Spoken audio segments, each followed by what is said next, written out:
Bonjour et bienvenue sur la chaîne. Aujourd'hui, nous allons aborder sur Windows 11 en 2026. C'est une année charnière pour Windows et Windows 10 est arrivé enfin.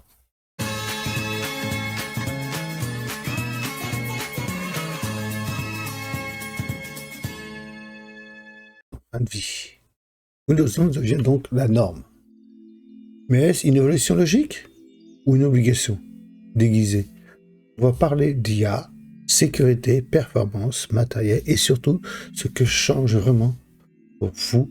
Et est-ce une vraie révolution ou juste une retouche? En fait, on va faire le tri entre les gadgets et l'utile, sans langue de bois. En 2026, donc, ce n'est pas une mise à jour de plus, c'est la fin officielle de Windows 11. Plus de mise à jour, de sécurité, plus de correctifs. Et c'est là que Windows 11 devient incontournable. Et le problème, c'est des millions de PC fonctionnent encore très bien sur Windows 10. La preuve, le mien, il tourne sur Windows 10 en ce moment. Mais Microsoft force une chose. Soit on passe sur Windows 11, soit pour raison de sécurité, soit on change de PC pour cause de non-compatibilité sur certains composants, malheureusement, ne serait-ce que le TPM, 2, 2.2, soit on prend le risque de rester dessus. Ce n'est plus une question de préférence, c'est une question de sécurité. On peut toujours se tourner sur d'autres systèmes d'exploitation comme par exemple Linux et Ubuntu. En 2026, Windows 11 n'est plus nouveau. Et c'est justement ça la bonne nouvelle. L'interface est plus cohérente. Les bugs majeurs ont été corrigés. Et l'expérience globale est beaucoup plus stable. On n'est plus dans le work parfait. Moins de bugs majeurs. Mais quelque chose de plus important. La fiabilité au quotidien. Windows 11 ne cherche plus à impressionner, il cherche à fonctionner.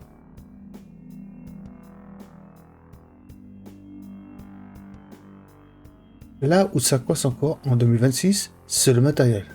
Beaucoup de PC sont encore performants, mais déclarés incompatibles à cause du TPM ou du processeur. Résultat, des machines qui fonctionnent très bien, mais que Microsoft ne veut plus supporter. Ce n'est pas votre PC qui est obsolète, c'est la politique de Microsoft qui l'a décidé. Il faut que votre matériel soit une puce TPM version 2, des processeurs les plus récents. C'est sûr, si vous avez un PC il y a 15-20 ans, il ne fonctionnera pas sur Windows 11. Par exemple, si vous avez Windows XP, Windows 7, Windows Vista, il ne passera pas, malheureusement. Windows 8, oui et non. Windows 10, c'est sûr qu'il passera. Et encore. Donc, pourquoi? Parce qu'en 2026, l'IA est partout dans Windows 11. Et Copilot aussi, intégré au système. Copilot, c'est l'IA.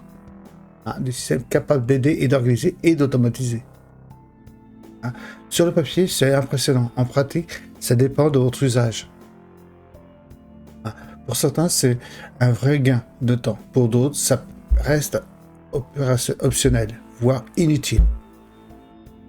Et il y a aussi des questions importantes, dépendant au cloud, confidentialité et compréhension réelle de ce que fait l'IA.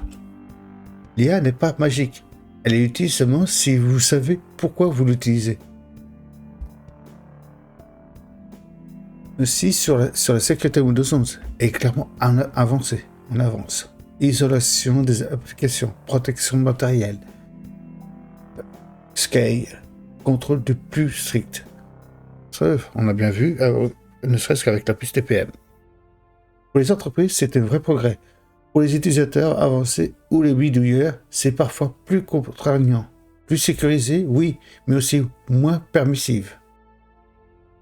Surtout en ce moment, là, avec Windows 11, quand vous installez, si vous installez la dernière version de la 25H2, vous allez l'installer, malheureusement, et il va demander que vous ayez un compte Microsoft. Sinon, on ne peut plus l'installer en mode local, avec un compte local. Ça en fait partie. Vous voyez, très permissif. Donc, alors, est-ce qu'il faut passer sur Windows 11 en 2026? La réponse n'est pas la même pour tout le monde. Ah, oui, par exemple, oui, si votre PC est récent et compatible, vous voulez rester à jour en sécurité et vous utilisez votre machine au quotidien, donc Windows 11 est nettement supérieur. Entre parenthèses, IA, sécurité, UI, productivité. Non ou pas, pas tout de suite si ton PC est ancien, voire être incompatible, mais fonctionne très bien. Votre usage est simple et votre environnement est maîtrisé. Windows 10 reste plus compatible. Pensez à des alternatives comme par exemple, comme je dis, Zoring de chez Linux aussi, à la place de Windows 11. Windows 11 en 2006 n'est pas une révolution, mais il est devenu inévitable. Windows 11 ne bouleverse pas tout, mais affine l'expérience. La vraie question n'est pas quoi de neuf, mais est-ce que ça me suffit la vie? Est-ce que j'en ai envie? Mais plutôt comment je me dote intelligemment. Donc, dites-moi en commentaire sur quelle version de Windows vous êtes encore, si ça vous intéresse. Likez et si la vidéo vous a été utile. Et abonnez-vous pour comprendre les évolutions au lieu de les subir. Merci, au revoir, à une prochaine sur ma chaîne.